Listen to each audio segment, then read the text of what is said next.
And we begin tonight with 5 suspected MS-13 gang members indicted in connection with 2 different attacks in Nassau County last year. And as News 12's Nicolette Schleisman reports, one of those happened at Kennedy Memorial Park in Hempstead. We promised in the beginning that we were going to go after the worst of the worst. You're looking at it on the screen. They got out of the car, they tried to rob him, they hacked him with a machete, and the kid ran. We're not giving up. We are not going to let MS-13 take back any of the area in Nassau County that they had years ago. We are fighting back. The police are fighting back. The drug trafficking conspiracy was very well organized. An imprisoned MS-13 leader, who was also a member of the Mexican Mafia, directed the heads of the gang's various cliques. Like MS-13. Operation Matador is the name of the joint law enforcement effort to capture and deport suspected gang members. But so far, there have been about 345 arrests since the month of May. All kinds of felonies, including human trafficking of women and young girls. We want to send a clear message that gang activity in Nassau County will not be tolerated. Midnight on Long Island. Sirens cut through the quiet as unmarked vans pull into narrow streets. Doors burst open. Flashlights sweep through darkened hallways, and one by one, suspects are pulled from their beds. By dawn, 42 alleged gang members are in custody. MS-13 Trinitarios, an 18th Street crews who once thought they owned the night. This was not random.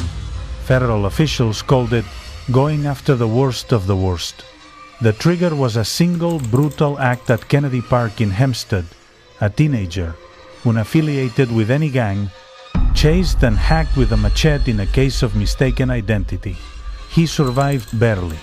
But the shock reignited memories of 2017, when shallow graves were uncovered across Nassau County, each tied to gang violence that left families shattered. Authorities vowed then, never again. And so the raid came. Nearly 40 arrests in just 4 days, each suspect linked to crews that have haunted schools, parks, and neighborhoods. The message was unmistakable. History will not be allowed to repeat itself. But will this crackdown end the cycle, or spark something larger? That's the question we're asking tonight. Stay tuned and don't forget to like, share, and subscribe for every chapter in this ongoing investigation. The 13th of August 2025. The clock struck midnight and the first door gave way. 10 suspects were pulled into custody before sunrise. 4 tied to the 18th Street crew, 2 identified as MS-13 affiliates, the rest charged with aiding or concealing gang activity. 1 man was booked on firearms charges, a loaded pistol seized from his waistband. The others, flagged by ICE for immigration violations, were quickly placed into removal proceedings.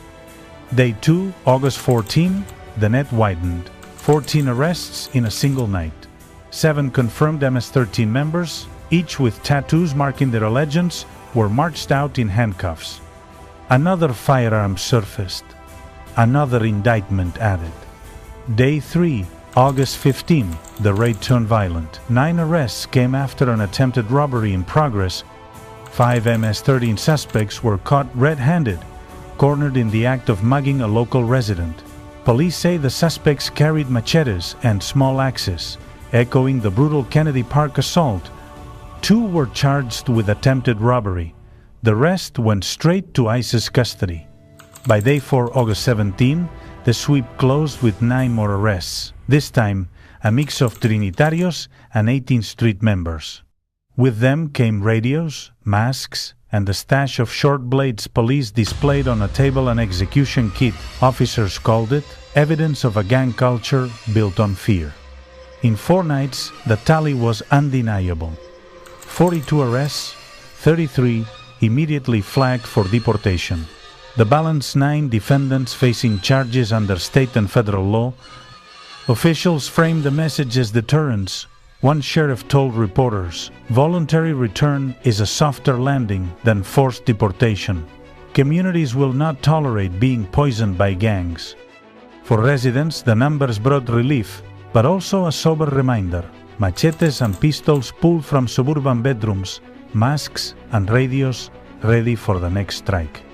The raids were a warning that gang violence isn't confined to headlines in distant cities, it was hiding in Long Island's backyards.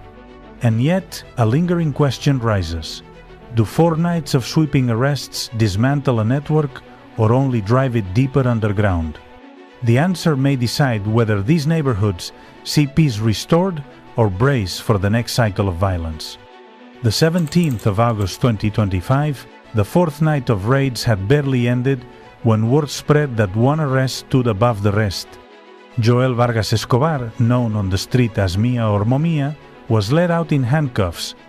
Authorities say he was not just another name on the list, but the alleged head of MS-13's Parkview clique, with ties reaching from Long Island back to Las Vegas. Prosecutors accuse him of involvement in at least 11 murders stretching across Nevada and California killings tied to racketeering and the gang's brutal discipline system. For investigators, Vargas Escobar's story exposes a deeper paradox. Records show he was deported in 2018, yet he returned, slipping back across the border, rebuilding his influence, and coordinating with local crews until federal agents closed in. His case is already being cited in Washington as a rallying point for tougher immigration enforcement and closer coordination between ICE, the FBI, and other federal partners. The legal charges are sweeping: RICO conspiracy, murder and furtherance of racketeering, federal firearms violations. If convicted, Vargas Escobar faces life in prison.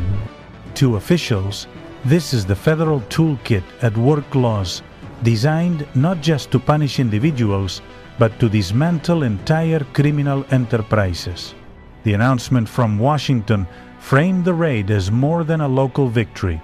Nearly 70% of those taken into ICE custody, spokespeople said, already carried criminal records or pending charges.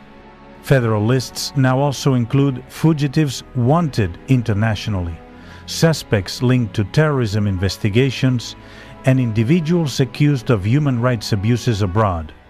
In this framing, the Long Island operation becomes part of a broader strategy to show that no safe harbor exists, whether in a quiet suburb or a crowded airport lounge. Yet alongside the crackdown came a twist in policy debate. Just days earlier, federal regulators advanced plans to reclassify marijuana from Schedule I to Schedule III, a move many see as softening penalties for low-level drug offenses. The juxtaposition raised eyebrows.